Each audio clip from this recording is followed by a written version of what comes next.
Hello दोस्तों, नमस्कार। मैं स्वागत करती हूँ आप सभी का अपने यूट्यूब चैनल ब्रिलियंट एकेडमी पे। तो दोस्तों, आज हम पढ़ने जा रहे हैं साइंस। क्योंकि साइंस का हमारा आज फर्स्ट क्लास है और हम अपने फर्स्ट क्लास में पढ़ने जा रहे हैं लाइट चैप्टर, ठीक है। जो कि क्लास 10th में तो इम्पोर्टेंट है ही, साथ साथ उसके बाद जो बाकी के एग्ज़ाम्स हैं, यानी कि वनडे एग्ज़ाम में जितने भी क्वेश्चन बनते हैं लाइट से, उसको भी इसमें कवर कर दिया जाएगा, ठीक है।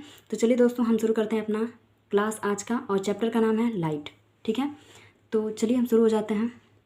लाइट लाइट कहते किसे हैं, उसकी डिफिनीशन हम देख लेते हैं। तो प्रकाश क्या है? प्रकाश एक प्रकार की ऊर्जा है। प्रकाश एक प्रकार की ऊर्जा है।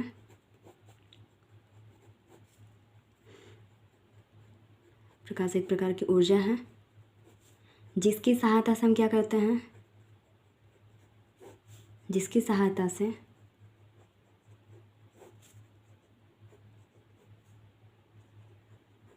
हम वस्तुओं को देख पाते हैं, ठीक है। जिसकी सहायता से हम वस्तुओं को देख पाते हैं।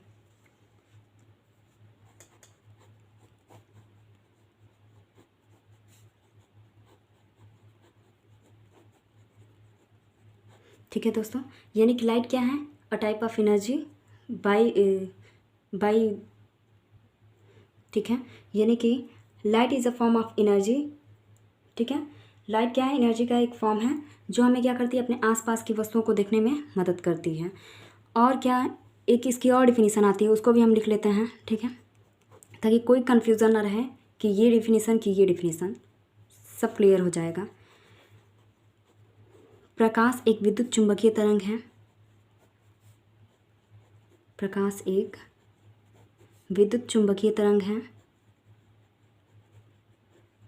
इलेक्ट्रोमैग्नेटिक वेव, ठीक है। विद्युत चुंबकीय तरंग है जो माध्यम और निर्वात में, ठीक है, जो माध्यम और निर्वात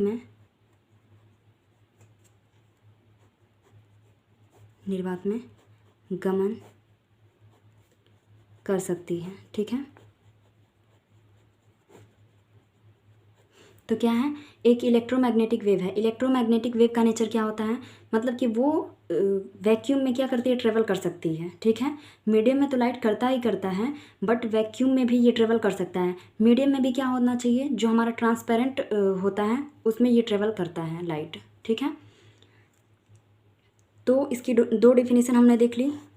प्रकाश एक प्रकार की ऊर्जा है जिसकी सहायता से हम वस्तुओं को देख सकते हैं, और दूसरा, प्रकाश एक विद्युत चुंबकीय तरंग है जो माध्यम और निर्वात में गमन कर सकता है, ठीक है। इससे रिलेटेड कुछ स्मरणीय बिंदु हैं जिसे हम याद करना ही चाहिए, रखना ही चाहिए, क्योंकि एग्ज़ाम में पूछ लिए जाते हैं स्मरणीय बिंदु, ठीक है।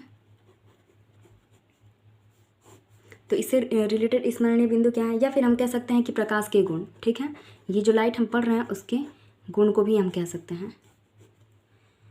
तो देखिए, प्रकाश के क्या क्या गुण हैं या क्या याद करने योग्य बातें हैं। तो प्रकाश किरणें यहाँ लिख लेते हैं। पहला है, प्रकाश किरणों के मार्ग में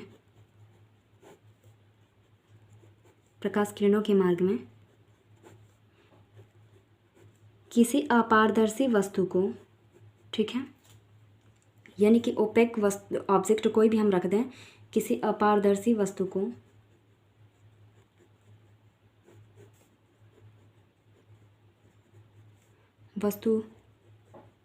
रख दें, या वस्तु अगर लाइट के सामने आ जाए, आने पर छाया का निर्माण करती है, ठीक है। छाया का निर्माण करती है, यानी कि प्रकाश किरणों के मार्ग में किसी अपारदर्शी वस्तु के आने पर छाया का निर्माण करती है। कौन? लाइट। यानी कि लाइट के अगर मार्ग में कोई अपारदर्शी वस्तु है तो उससे हमारा क्या होता है? छाया का निर्माण होता है। किसका छाया बनेगा? उस ऑब्जेक्ट का जो उसके सामने आएगी, ठीक है। फिर नेक्स्ट हमारा है, प्रकाश को चलने के लिए प्रकाश को चलने के लिए माध्यम की आवश्यकता नहीं होती।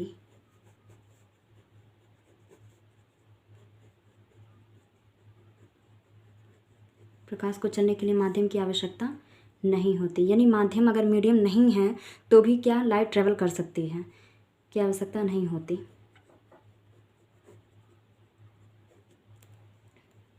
नेक्स्ट हमारा क्या है, यानी कि कोई मीडियम नहीं है फिर भी लाइट ट्रेवल कर सकती है, वैक्यूम में ट्रेवल करती है। ठीक है, अगला हमारा है प्रकाश हमेशा,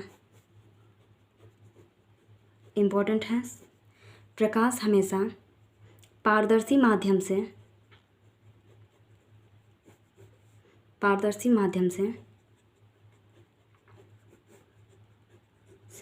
होकर ही गुजरता है।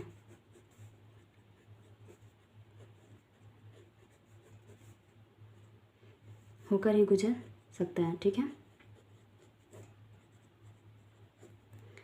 यानी कि लाइट को ट्रेवल करने के लिए ज़रूरी नहीं है कि मीडियम होना चाहिए, विदाउट मीडियम यानी वैक्यूम में भी लाइट ट्रेवल कर सकती है।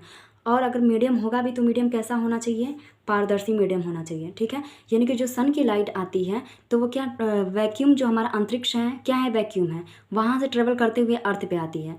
अर्थ सरफेस से कुछ ऊपर हमारे जो हैं वो क्या होते हैं, मिक्सचर ऑफ गैस, यानी बहुत सारे गैस के लेयर हैं, तो वो हमारे क्या है, पारदर्शी माध्यम है, जिनको पार करते हुए लाइट अर्थ पे आती है, सनलाइट। ठीक है, नेक्स्ट इसका इंपॉर्टेंट पॉइंट क्या है, तो देखिए पारदर्शी माध्यम में हम क्या क्या ले सकते हैं, कांच ले सकते हैं, वायु हो सकता है, जल हो सकता है, जल में साफ जल। ठीक है, और हमारा तेल हो सकता है। अगला प्रकाश तरंगे जो होती हैं, प्रकाश तरंगे अनुप्रस्थ तरंग होती हैं, अनुप्रस्थ तरंग होती हैं। ठीक है, यानी कि प्रकाश तरंगे कैसी होती हैं, अनुप्रस्थ होती हैं, अनुदैर्ध्य नहीं। अनुदैर्ध्य हमारे ध्वनि वाले चैप्टर में पढ़ेंगे, ध्वनि अनुदैर्ध्य तरंग होती है, बट जो लाइट है वो अनुप्रस्थ तरंग होती है। ऊपर हमने पढ़ा कि लाइट क्या है, चुंबकीय तरंग है, विद्युत चुंबकीय तरंग है, और वो तरंग किस तरह की है, अनुप्रस्थ है। ठीक है, हॉरिजेंटल नहीं है, हॉरिजेंटल है, लॉन्गिट्यूडनल नहीं है। ठीक है, यानी प्रकाश तरंगे अनुप्रस्थ तरंगे हैं। ठीक है, आगे हमारा है निर्वात में, यानी कि वैक्यूम में, निर्वात में प्रकाश की चाल, निर्वात में प्रकाश की चाल सबसे अधिक होती है, सबसे अधिक होती है। कितनी होती है उसको नोट कर लेते हैं। निर्वात में प्रकाश की चाल सबसे अधिक होती है, कितनी होती है, 3 × 10⁸ मीटर पर सेकेंड। ठीक है, ये होता है हमारा निर्वात में स्पीड, यानी कि वैक्यूम में लाइट का वेग जो वेलोसिटी होता है वो 3 × 10⁸ मीटर पर सेकेंड होता है, ये इसका स्पीड है वैक्यूम में। नेक्स्ट इसमें हम क्या देख लेते हैं, तो देखिए दोस्तों ये हमारा स्पीड से रिलेटेड हो गया ना, तो अब हम ले लेते हैं कि प्रकाश की चाल का घटता हुआ क्रम, यानी कि प्रकाश सबसे ज़्यादा किस में चलती है, तो सबसे ज़्यादा चलती है निर्वात में, यानी निर्वात में इसकी स्पीड सबसे ज़्यादा। उसके बाद आता है हमारा गैस, और उसके बाद से हमारा आता है द्रव, उसके बाद होता है हमारा ठोस। ठीक है, ये क्या हमारा स्पीड ऑफ लाइट का क्रम है।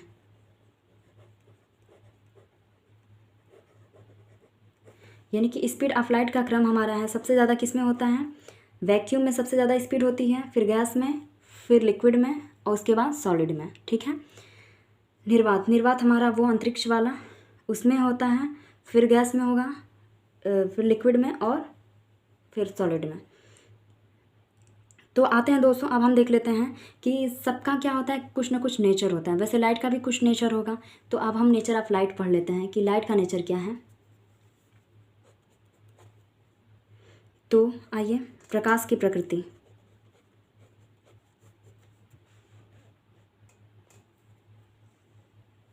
प्रकाश की प्रकृति। ठीक है, यानी नेचर ऑफ लाइट।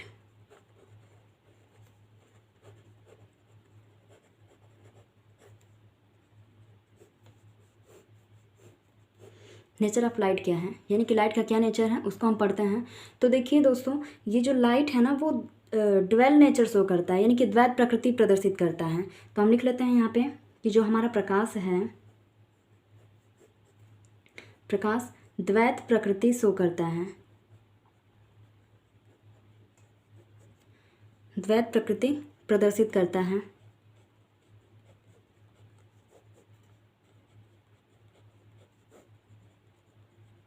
द्वैत प्रकृति क्या होती है, यानी ड्वेल नेचर क्या होता है।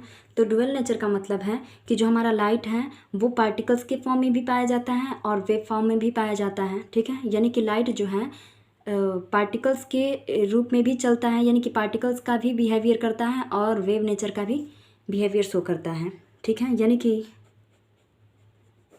प्रकाश तरंग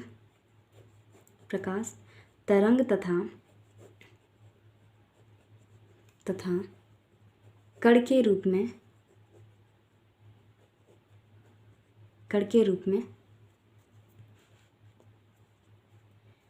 होते हैं, के रूप में ट्रेवल करते हैं या होते हैं, चलते हैं, ठीक है।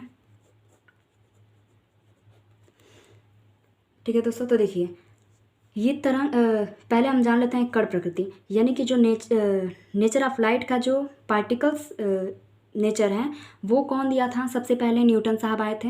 उन्होंने बताया था कि जो लाइट है वो पार्टिकल्स के फॉर्म में होता है, ठीक है, पार्टिकल्स फॉर्म में पाया जाता है। उसके बाद से आए थे हाइगेंस ने बताया कि जो हमारा लाइट है वो इलेक्ट्रोमैग्नेटिक वेव के फॉर्म में ट्रेवल करता है, ठीक है, यानी वो बिहेव करता है इलेक्ट्रोमैग्नेटिक वेव की फॉर्म में। उसके बाद से आए थे आइंस्टीन और प्लैंक, उन दोनों ने स्टडी किया और उन्होंने बताया कि जो लाइट है वो पार्टिकल्स के फॉर्म में ही पाया जाता है, ठीक है। यानी कि इस तरह से नेचर ऑफ लाइट, यानी इसमें दो गुट बट गए। कुछ लोगों का मानना था, कुछ साइंटिस्ट मानते थे कि लाइट जो है वो पार्टिकल्स के फॉर्म में पाया जाता है, और कुछ लोग मानते थे कि जो लाइट है वो वेव के फॉर्म में पाया जाता है, ठीक है।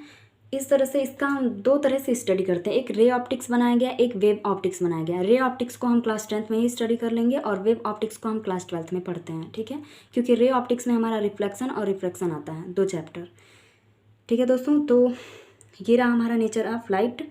2 प्रकृति होती है, तरंग के फॉर्म में भी पाया जाता है, कण के रूप में भी पाया जाता है, याद रखिएगा, मोस्ट इंपॉर्टेंट। द्वैत प्रकृति शो करता है कौन, लाइट। अब आते हैं दोस्तों, हम लिख लेते हैं प्रकाश किरण पुंज, ठीक है। प्रकाश किरण पुंज किसे कहते हैं वो हम जान लेते हैं।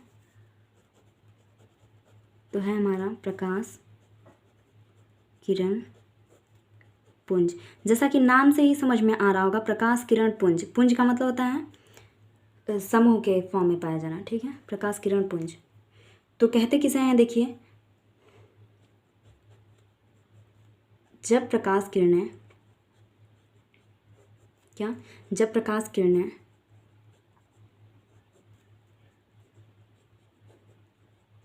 समूह के रूप में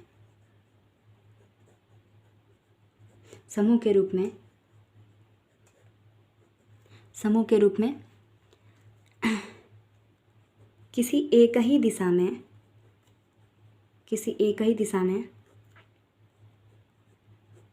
चलती हैं तो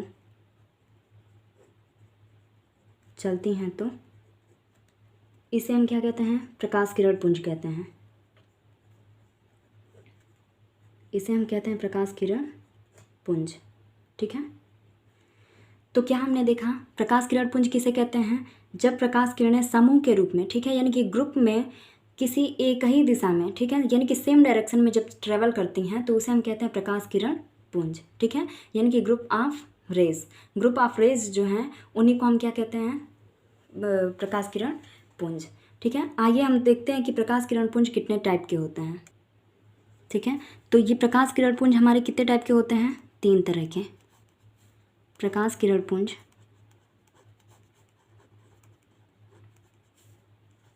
3 प्रकार के होते हैं।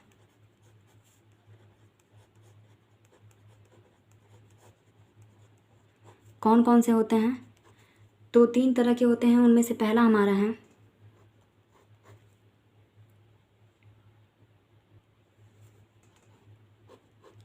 अभिसारी प्रकाश किरण पुंज।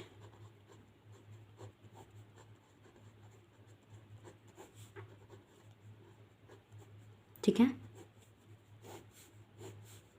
इंग्लिश में इसे हम कहते हैं कन्वर्जेंट। ठीक है, लिख लेते हैं यहाँ पे।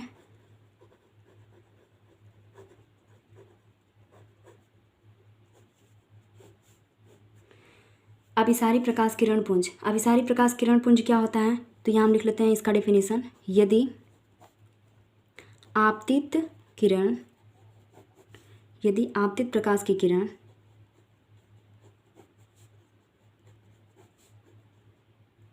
ठीक है, यदि आपतित प्रकाश की सभी किरण, आपतित प्रकाश की सभी किरणें यानी कि जितनी भी आपतित प्रकाश की किरणें हैं वो किसी एक ही बिंदु पर, किरणें किसी एक ही बिंदु पर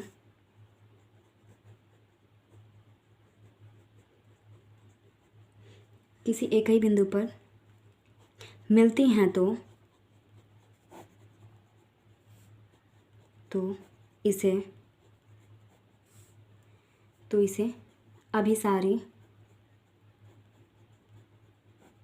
अभिसारी प्रकाश किरण पुंज कहते हैं।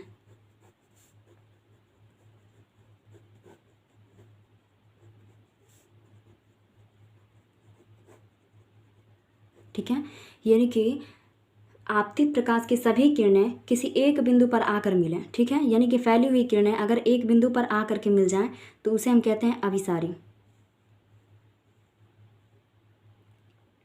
ये रहा इसका डायग्राम, यानी कि ये लाइट आई इस पॉइंट पे मिली, ये भी लाइट आई इसी पॉइंट पे जाके मिली, ये वाली और एक हमारी ये रे, तो इस वाले पॉइंट को यानी कि सारी किरणें आकर के एक बिंदु पर मिल रही हैं तो इसे हम क्या कहते हैं, अभिसारी प्रकाश किरण पुंज। ठीक है, दूसरा हमारा होता है अपसारी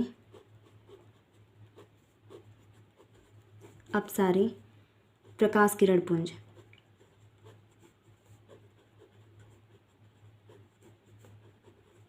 अपसारी प्रकाश किरण पुंज यानी डाइवर्जेंट।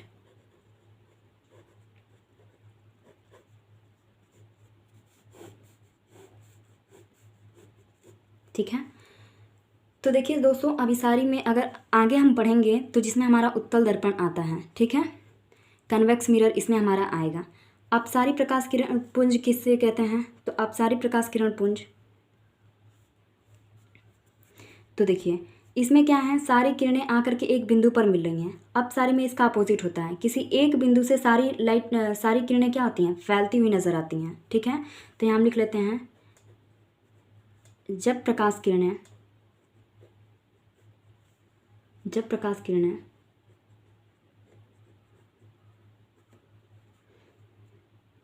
किसी एक बिंदु से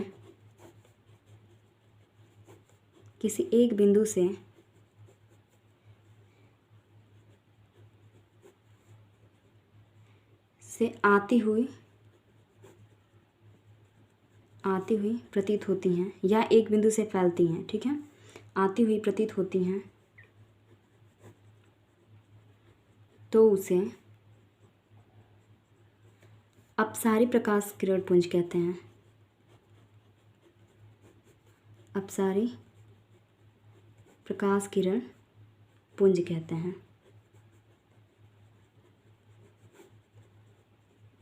ठीक है, अपसारी प्रकाश किरण पुंज कहते हैं। तो देखिए दोस्तों इसमें क्या होता है, इसमें सारी किरणें आकर एक बिंदु पर मिल रही थी और इसमें उल्टा होता है, एक बिंदु से लाइटें क्या होती हैं, फैलती हैं। ठीक है, यानी कि हमको इसमें दिख रहा है कि किसी एक बिंदु से लाइटें फैलती हुई नज़र आ रही हैं। ठीक है, फैल रही हैं, या फिर हम ऐसे कह सकते हैं किसी एक बिंदु से ये लाइटें आती हुई प्रतीत हो रही हैं, यानी कि एक बिंदु से ये लाइट आ रही है फिर ये ऐसे, तो एक बिंदु से लाइटें क्या हो रही हैं, फैल रही हैं। एक बिंदु से प्रकाश का फैलना,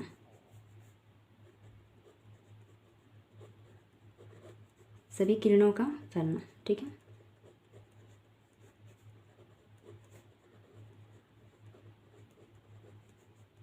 एक बिंदु से सभी किरणों का फैलाव हमारा क्या कहलाएगा, अपसारी। थर्ड क्या होता है दोस्तों, थर्ड वाला हम देख लेते हैं। थर्ड हमारा होता है समांतर प्रकाश किरण पुंज।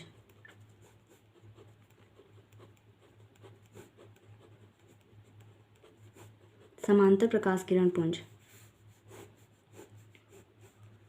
ठीक है। तो समांतर प्रकाश किरण पुंज किसे कहते हैं? तो देखिए, जब प्रकाश की सभी किरणें एक दूसरे के समांतर होती हैं, ठीक है, तो लिख लेते हैं यहाँ पे, जब प्रकाश किरणें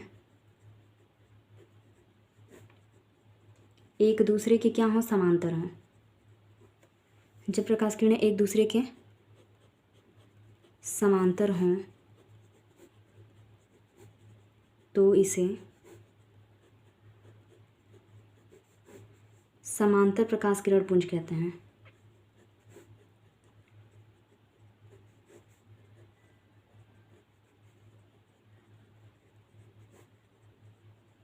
ठीक है। तो ये रहा दोस्तों हमारा समांतर प्रकाश किरण पुंज। जैसे ये लाइट हमारी गई, इसके समांतर ये लाइट, इसके समांतर ये लाइट, ठीक है, तो इसे हम कहेंगे समांतर प्रकाश किरण पुंज। अब आइए दोस्तों हम ऑब्जेक्ट को पढ़ लेते हैं, ठीक है, क्योंकि लाइट पढ़ रहे हैं उसमें ऑब्जेक्ट की ज़रूरत तो पड़ेगी ही। तो ऑब्जेक्ट कितने टाइप के होते हैं यहाँ पे हम देख लेते हैं उसको।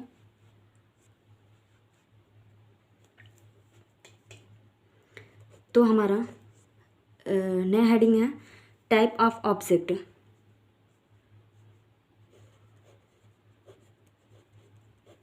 ऑब्जेक्ट्स के प्रकार, कितने टाइप के ऑब्जेक्ट होते हैं वस्तुएं।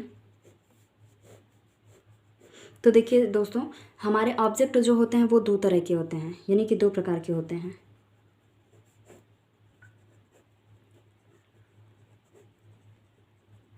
दो तरह के होते हैं। कौन कौन से होते हैं? एक हमारा होता है ल्यूमिनस और दूसरा होता है हमारा नॉन ल्यूमिनस, ठीक है। पहला हमारा है प्रदीप्त वस्तु, यानी प्रदीप्त वस्तुएं, जिसे हम कहते हैं लूमिनस।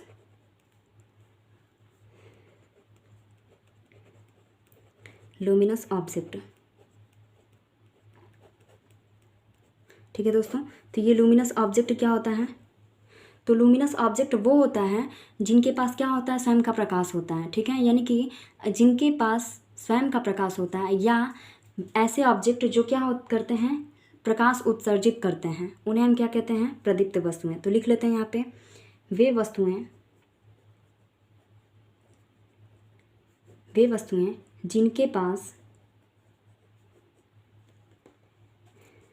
पास स्वयं का प्रकाश होता है,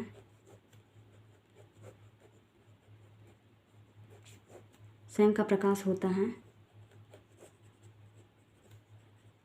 उन्हें हम प्रदीप्त वस्तुएं कहते हैं।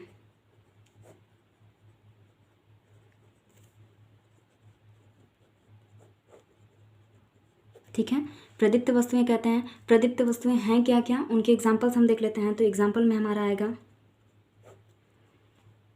सबसे पहले तो हमारा सूर्य आ जाएगा प्रदीप्त वस्तु में, बल्ब हो जाएगा, फिर हमारा हो जाएगा कैंडल्स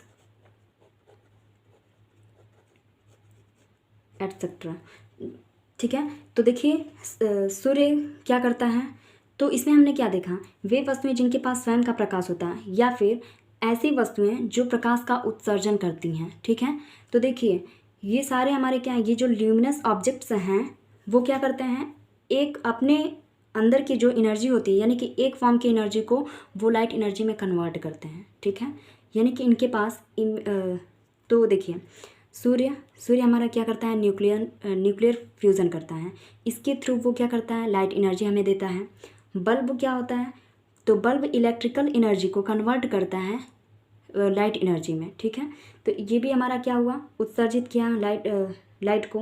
मोमबत्ती क्या, केमिकल एनर्जी को कन्वर्ट करता है लाइट एनर्जी में। ठीक है, यानी कि chemical energy change into light energy. इसमें क्या हमारा electrical energy change into light energy. और सन क्या, न्यूक्लियर फ्यूज़न के माध्यम से हमें लाइट प्रोवाइड कराता है। ठीक है, तो ये रही हमारी प्रदीप्त वस्तुएं। अदीप्त वस्तुओं को आइए देखते हैं। दूसरी हमारी क्या है, अदीप्त वस्तुएं।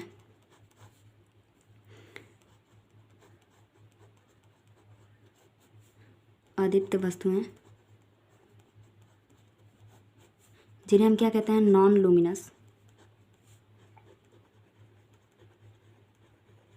Luminous object.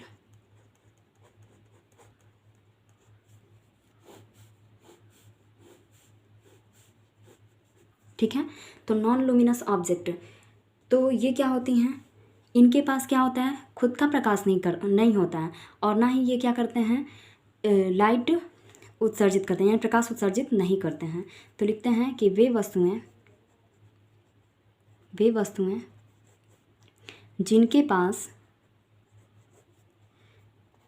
जिनके पास स्वयं का प्रकाश नहीं होता है,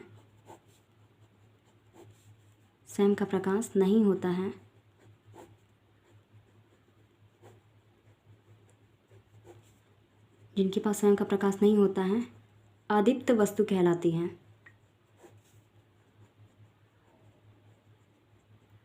अदीप्त वस्तुएं कहलाती हैं। ठीक है, तो अदीप्त वस्तु कहलाती हैं। तो आइए दोस्तों इसका एग्जांपल हम जान लेते हैं। तो इसके एग्जांपल में हमारा क्या आएगा, मेज़, कुर्सी, टेबल। ठीक है, यानी कि मेज हो जाएगा, बुक हो जाएगा, हमारा दीवार हो जाएगा। ये क्या है, सारे अदीप्त हैं, यानी कि ये तो ना लाइट उत्सर्जित कर सकते हैं और ना ही मेज, पुस्तक, दीवार, ये सब हमारे क्या हैं, अदीप्त वस्तुएं हैं। ठीक है, तो देखिए दोस्तों, ये लाइट को ना तो इनमें लाइट खुद का होता है और ना ही ये क्या करती हैं, लाइट को उत्सर्जित करती हैं। अच्छा, आप लोग हमें कमेंट बॉक्स में बताइएगा कि क्या ये चंद्रमा जो है, चांद है, वो ल्यूमिनस है कि नॉन लूमिनस है। उसमें आप लोग कमेंट बॉक्स में ज़रूर बताइएगा कि लूमिनस है कि नॉन लूमिनस है। वो आप लोगों का एक क्वेश्चन है। ठीक है, तो देखिए ये हमारी क्या है, नॉन लूमिनस ऑब्जेक्ट।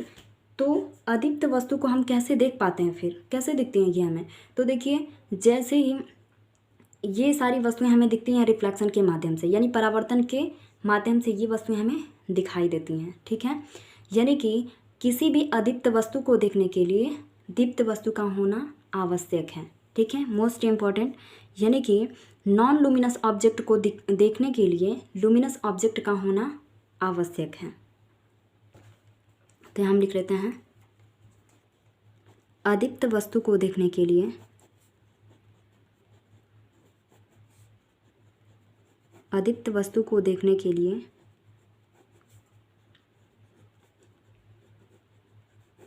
अदीप्त वस्तु को देखने के लिए दीप्त वस्तु का होना, प्रदीप्त लिख लीजिए, प्रदीप्त वस्तु का होना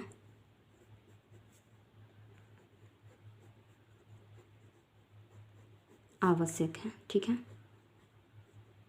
अगर हम किसी अदीप्त वस्तु को देखना चाहते हैं तो प्रदीप्त वस्तु होगा तो ही दिखेगा, वरना नहीं। अंधेरे में हमें कहाँ कुछ चीज़ें दिखाई देती हैं क्लियर।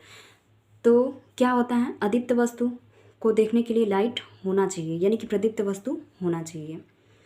और ये अदीप्त वस्तुएं दिखाई कैसे देती हैं, जैसे ही लाइट क्या होता है उन पे, मान लीजिए कि हमको टेबल देखना है, तो लाइट जैसे ही इंसिडेंट होती है रिफ्लेक्ट होकर के, क्योंकि वो क्या है, ओपेक है, अपारदर्शी है, उससे क्या होती है, जैसे ही लाइट इंसिडेंट होती है वो क्या कर जाती है, रिफ्लेक्ट कर जाती है, और रिफ्लेक्ट होकर हमारे आंखों तक आती है और हमें टेबल दिखाई देने लगता है। ठीक है, यानी लाइट टेबल पर इंसिडेंट हुई, वहाँ से रिफ्लेक्ट होकर हमारे आंखों तक आई और हमें टेबल दिखाई देने लगा। ठीक है, तो ये रहा चीज़ लुमिनस नॉन लुमिनस। इसके आगे हम पढ़ते हैं दोस्तों, अब अपना अगला आगे हम देख लेते हैं दोस्तों, तल के, यानी कि सरफेस के टाइप। ठीक है, यानी तल के प्रकार। तल कितने टाइप के होते हैं, यहाँ हम लिख लेते हैं,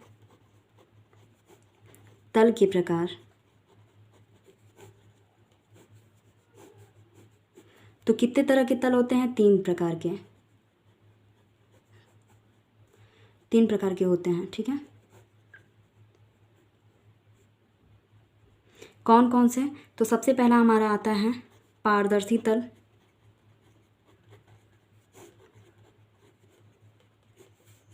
तो देखिए पारदर्शी तल का मतलब इससे होकर प्रकाश आर पार निकल जाता है। ठीक है, तो यहाँ लिख लेते हैं, इससे होकर प्रकाश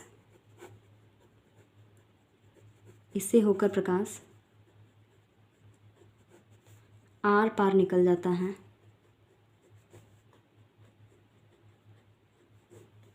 ठीक है, इससे होकर प्रकाश आर पार निकल जाता है। जैसे एग्जाम्पल इसका क्या हो सकता है, तो एग्जाम्पल इसका है कांच, हवा हो जाएगा, साफ पानी हो जाएगा, ठीक है। देखिए एक चीज़ आप लोग इसको ध्यान से देखिएगा, जैसे कहीं रुका हुआ ठहरा हुआ पानी है, ठीक है, उसमें अगर हम किसी मान लीजिए कोई पेड़ है और वहाँ पानी क्या वो बारिश का पानी इकट्ठा हुआ है, तो उस पेड़ की जो परछाई है, यानी कि पेड़ को हम क्या कर सकते हैं, पानी में भी साफ तरह से देख सकते हैं। उसी को अगर हम नदी के किनारे कोई वृक्ष है और बहता हुआ जल है, उसमें हम चाहें कि उसका हम इमेज अच्छे से देख पाएँ, तो क्या दिखाई देगा? नहीं। क्यों? क्योंकि वो जो सरफेस है वो रफ़ है, ठीक है, यानी कि जो नदी है उसकी स्पीड में बह रही है, तो वो जो सरफेस बनाएगी वो रफ़ सरफेस, जिस पे से रिफ्लेक्शन अच्छी तरह से नहीं हो पाता, यानी प्रॉपर रिफ्लेक्शन नहीं होता है। वही स्थिर जल है, यानी कि रुका हुआ पानी है, उसमें क्या होता है, हमें वो दिखाई देता है। क्यों? क्योंकि वो रिफ्लेक्शन अच्छे से देता है। क्यों? क्योंकि वो सरफेस स्मूथ है, ठीक है। दूसरा, पारभासी, ठीक है, पारभासी तल। तो पारभासी किसे कहते हैं? तो इससे होकर प्रकाश क्या होता है, आंशिक रूप से निकलता है और आंशिक रूप से परावर्तित हो जाता है। तो लिख लेते हैं, इससे होकर प्रकाश, इससे होकर प्रकाश आंशिक रूप से निकलता है, आंशिक रूप से निकलता है और आंशिक रूप से परावर्तित हो जाता है, परावर्तित हो जाता है। कहें तो इसमें हमें धुंधला दिखाई देता है, ठीक है, परावर्तित हो जाता है। इस कंडीशन में हमें लाइट कैसा दिखाई देता है? धुंधला। एग्जांपल्स क्या हम लेंगे? तो हम ले लेते हैं धुंधला हुआ कांच,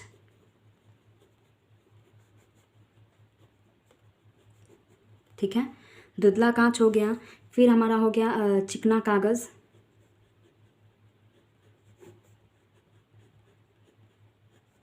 सफ़ेद अगर प्लास्टिक हम लें उसमें से लाइट पास करें, सफ़ेद पॉलीथीन, ये सब क्या है, पारभासी के एग्जांपल्स हैं। थर्ड हमारा क्या आता है दोस्तों, सबसे मोस्ट इंपॉर्टेंट, इसी का स्टडी हम लोग को करना है। तीसरा हमारा होता है अपारदर्शी। क्यों करना है? क्योंकि ये सारी लाइटों को क्या कर देता है, रिफ्लेक्ट कर देता है। अपारदर्शी। तो अपारदर्शी तल क्या होता है? तो इससे होकर प्रकाश क्या होता है, यानी कि इस तल पर प्रकाश पड़ते ही पूर्णतः क्या हो जाता है, परावर्तित हो जाता है।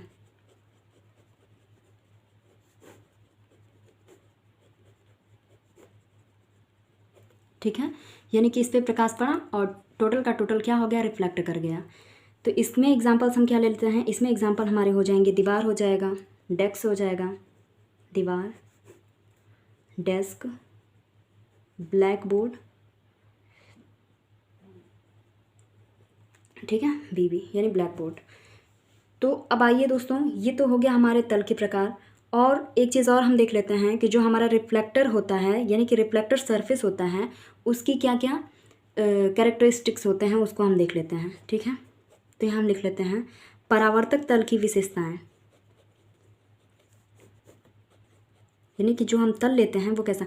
तो देखिए दोस्तों, ये अपारदर्शी जो है हमारा तल, इसी का यूज़ हम करते हैं रिफ्लेक्टर में, ठीक है। इन दोनों का यूज़ हम नहीं करेंगे। इसका यूज़ तो हम इंटर के क्लास में स्टडी के लिए करते हैं, लेकिन इसका यूज़ नहीं किया जाता है, बिल्कुल भी नहीं। तो परावर्तक तल की विशेषताएं,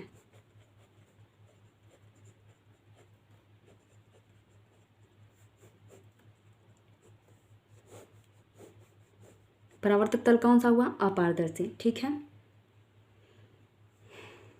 ओपैक वाला, या फिर हम इसे कह सकते हैं कि उच्च परावर्तन, अगर हम चाहते हैं कि बेस्ट हमारा रिफ्लेक्शन हो, तो उसके लिए उच्च परावर्तन के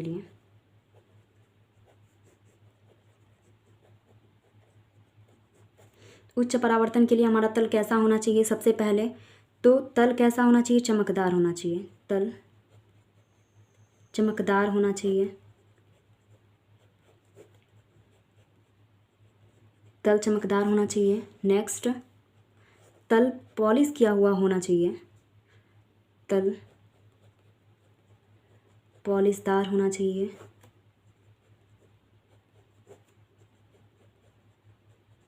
और नेक्स्ट है तल कैसा होना चाहिए, चिकना होना चाहिए, चिकना, ठीक है, यानी कि स्मूथ होना चाहिए। इन तीनों में से अगर एक भी कैरेक्टरिस्टिक्स तल हमारा रखता है, सरफेस रखता है, तो लाइट क्या कर जाता है, रिफ्लेक्ट कर जाता है। यानी कि तल कैसा होना चाहिए, चमकदार होना चाहिए, पॉलिशदार होना चाहिए, या फिर चिकना होना चाहिए। तो ये तीनों कंडीशन में से कोई भी कैरेक्टरिस्टिक्स अगर है हमारे किसी भी सरफेस के पास, तो वो लाइट को क्या कर देता है, रिफ्लेक्ट कर देता है टोटल का टोटल, ठीक है। अब आते हैं हम अपने मोस्ट इम्पॉर्टेंट और बहुत ही अच्छे टॉपिक पे, जिसका नाम है परावर्तन, ठीक है।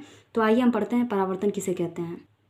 लिख लेते हैं परावर्तन क्या है, तो यहाँ हम लिख लेते हैं परावर्तन,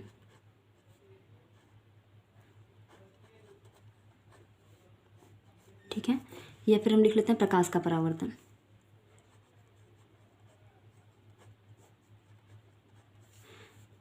यहाँ हम लिख लेते हैं reflection of light, reflection of light,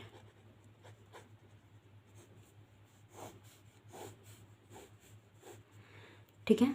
परावर्तन किसे कहते हैं दोस्तों, तो प्रकाश का परावर्तन किसे कहते हैं, आइए हम लिखते हैं। तो प्रकाश के किसी, यहाँ लिख लेते हैं, प्रकाश के किसी सतह से टकराकर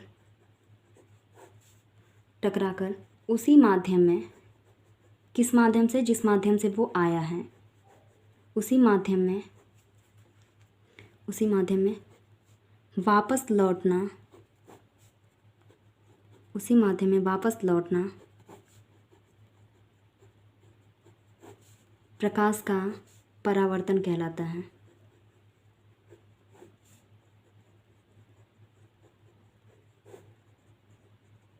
ठीक है।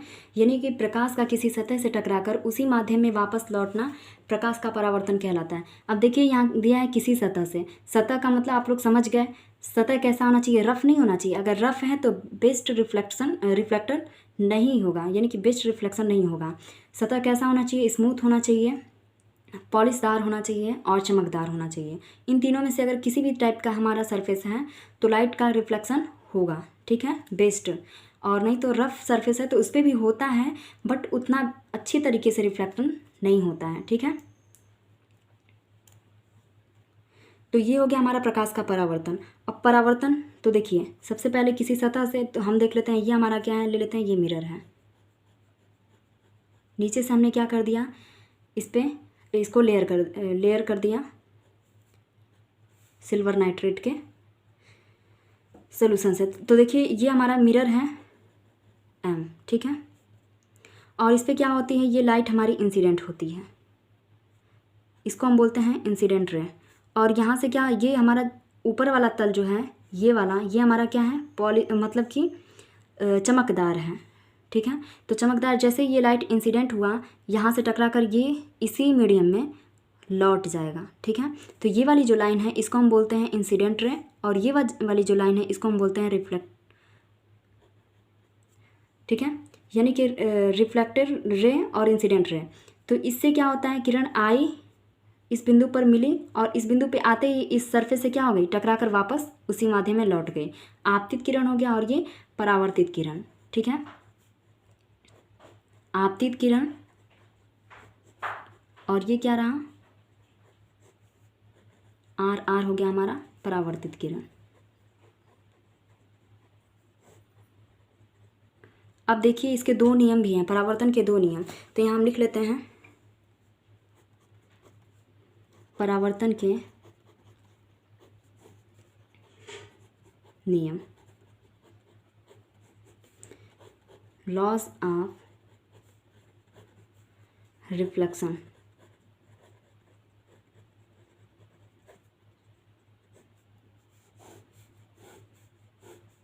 ठीक है।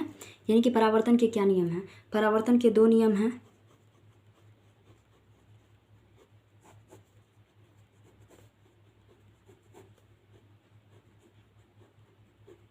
परावर्तन के दो नियम हैं, कौन कौन से, पहला पहला नियम हमारा क्या है? पहला नियम कहता है आपतित किरण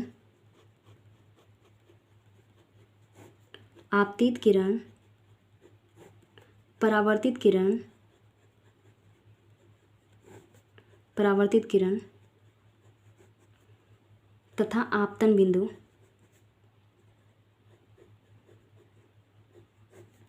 बिंदु तीनों एक ही तल में होता है। तीनों एक ही तल में होता है। ठीक है। दूसरा नियम क्या है दोस्तों?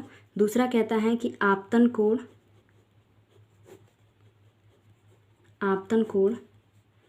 परावर्तन कोण के बराबर होता है।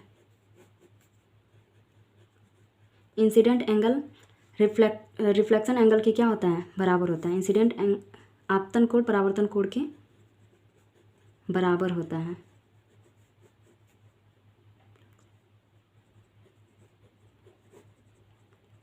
ठीक है। तो आइए हम देखते हैं। ये हमारा है मिरर। ठीक है। नीचे से हमने सिल्वर नाइट्रेट का इस पर कलाई कर दिया, यानी कि ये हमने सिल्वर नाइट्रेट का इस पर परत लगा दिया। ऊपर वाला पार्ट इसका क्या है? चमकदार है। ये हमारा मिरर है M, और ये क्या होती है? लाइट इस पर इंसिडेंट होती है। तो देखिए दोस्तों, ये लाइट इसे हम इंसिडेंट रे कहेंगे। किस पॉइंट पे? इस पॉइंट पे आई है, तो इस बिंदु को हम कहते हैं आपतन बिंदु। ठीक है। और आपतन बिंदु पर ही इस सरफेस से हम एक अभिलंब खींच लेते हैं। ठीक है। ये हमारा इमेजनरी लाइन होता है। ठीक है। इसलिए हमने इसे डॉटेड लाइन से दिखाया है। इमेजनरी लाइन है, और इस पॉइंट पे आते ही ये क्या कर गया? रिफ्लेक्ट कर गया। क्यों? क्योंकि ये सतह हमारा कैसा है? चमकदार है। तो यहाँ से ये हो गया रिफ्लेक्ट। तो ये हमारा किरण A, ये B, और ये हमारा नॉर्मल N। ठीक है। तो इसे हम क्या कहेंगे? IR incident ray, RR reflector रे। तो देखिए दोस्तों, ये हमारी लाइन क्या हुई? इस पे आपतित हुई। इस बिंदु को हमने क्या कहा? आपतन बिंदु। और इस बिंदु पर इस सरफेस से एक हमने अभिलंब एक खींच लिया, जो कि क्या है? इमेजनरी लाइन है, काल्पनिक है। और ये सतह पर आते ही ये इंसिडेंट लाइन टोटल का टोटल ये जो हमारा सरफेस है इसे रिफ्लेक्ट कर दिया है उसी मीडियम में। ठीक है। तो देखिए हमसे क्या कहा गया है? आपतित किरण यानी ये वाली किरण, परावर्तित किरण यानी ये वाली किरण, तथा आपतन बिंदु यानी कि आपतन बिंदु ये वाला हमारा है। आपतन बिंदु पर खींचा गया अभिलंब। आपतन बिंदु पर खींचा गया अभिलंब। ठीक है।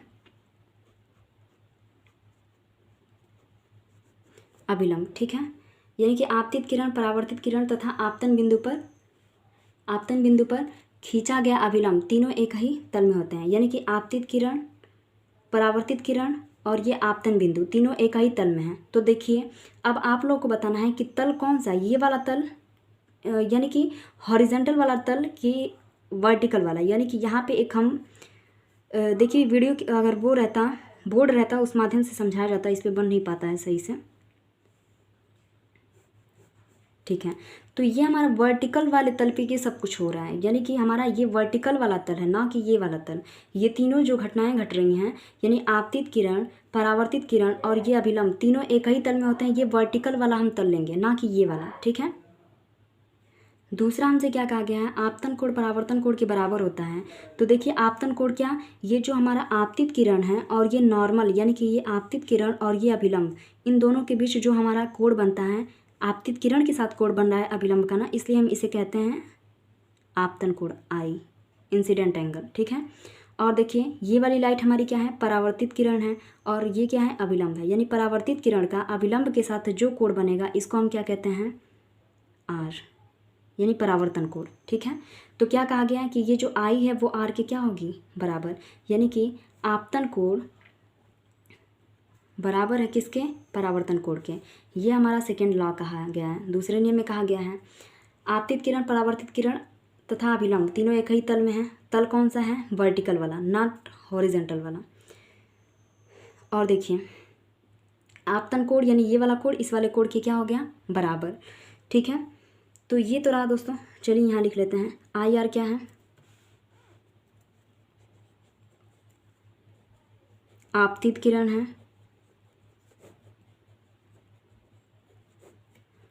आर आर को हम किससे रिप्रेजेंट कर रहे हैं? परावर्तित किरण। एन फॉर अभिलंब, नॉर्मल। ठीक है, किरण इसके साथ नहीं लगाएंगे, क्यों? क्योंकि ये एक लाइन है, इमेजनरी लाइन है। एंगल आई हमारा क्या है? आपतन कोण है। आपतन कोण है। और एंगल आर क्या है बच्चा? एंगल आर हमारा है परावर्तन कोण। ठीक है, आपतन कोण, परावर्तन कोण। तो ये तो रहा हमारा परावर्तन, प्रकाश का परावर्तन क्या है और परावर्तन के नियम क्या हैं उससे रिलेटेड। तो देखिए इससे रिलेटेड एक क्वेश्चन है, उसको भी हम सोचते हैं कर लें, बेहतर रहेगा। देखिए दोस्तों क्वेश्चन क्या है। एक किरण समतल दर्पण के तल से 35 डिग्री का कोण बनाती है, तो आपतित किरण और परावर्तित किरण के बीच का कोण क्या होगा? तो सबसे पहले हम इसका फिगर ड्रा कर लेते हैं। ये रहा हमारा समतल दर्पण। ठीक है, ये समतल दर्पण है। इस पर क्या हुई? एक लाइन इंसिडेंट होती है और ये इस पर हम एक इसके तल के अभिलंब एक खींच लेते हैं इस तल के तल से, और फिर क्या करता है? ये रिफ्लेक्ट कर जाती है। ये इंसिडेंट रे है और ये रिफ्लेक्टेड रे है, और ये हमारा क्या है? नॉर्मल है। तो देखिए दोस्तों इसमें क्या कहा गया है कि किरण समतल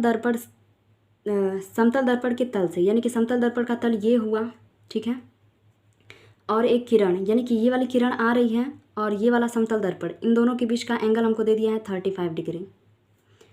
कोण बनाती है तो आपतित किरण यानी इस किरण और परावर्तित किरण यानी इस किरण, यानी कि इसके और इसके, यानी कि ये वाला एंगल हमसे पूछा जा रहा है कि ये एंगल कितने का हमारा है। ठीक है, तो देखिए दोस्तों ये हमारा क्या है? अभिलंब डाला गया है। तो अभिलंब किसी भी तल से डाला जाता है तो अभिलंब कितने डिग्री का कोण बनाता है? तो हम जानते हैं सभी 90 डिग्री का। ठीक है, यानी कि ये 90 डिग्री का कोण बना रहा है। तो सबसे पहले हम इनसे ये वाला एंगल फाइंड कर लेते हैं कि ये जो आपतन कोण हमारा आई ये कितना है। तो हम क्या करेंगे? 90 डिग्री में से 35 को हम माइनस कर लेंगे, तो एंगल आई इक्वल्स टू हो जाएगा हमारा 55। ठीक है, अब देखिए दूसरा नियम हम क्या पढ़े थे? आपतन कोण परावर्तन कोण के बराबर होता है। ठीक है, यानी कि दूसरे नियम में हमने क्या पढ़ा था कि एंगल आई जो है वो बराबर है एंगल आर के। ठीक है, तो ये हमने पढ़ा था, इसको हम यहाँ अप्लाई करते हैं। एंगल आई अगर 55 है तो एंगल आर भी कितना होगा? 55 होगा। ठीक है, तो हमसे क्या पूछा गया है?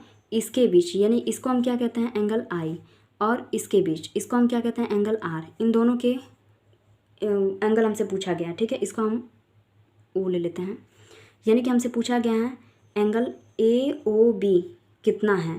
तो एंगल ए ओ बी बराबर हमारा हो जाएगा angle I plus angle R. तो ए ओ बी बराबर एंगल आई कितना हमने फाइंड किया? 55।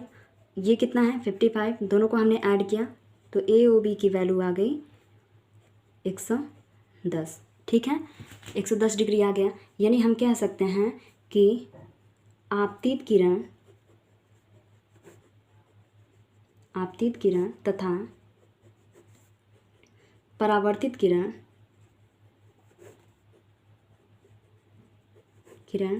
के बीच 110 डिग्री का कोण बनेगा।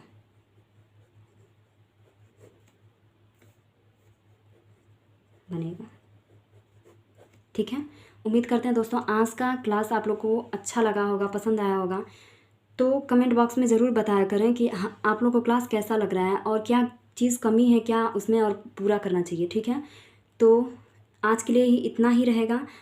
आज के बाद जो अगला हमारा साइंस का क्लास होगा उसमें हम पढ़ेंगे टाइप ऑफ मिरर। ठीक है, व्हाट इज़ मिरर, यानी कि पहले दर्पण क्या है और दर्पण के क्या क्या प्रकार हैं उसको हम अच्छे से स्टडी करेंगे। ठीक है, सिर्फ वही हमारा रहेगा, उसी को हम डिटेल में पढ़ेंगे। ठीक है, तो आज के लिए इतना ही। बहुत बहुत धन्यवाद।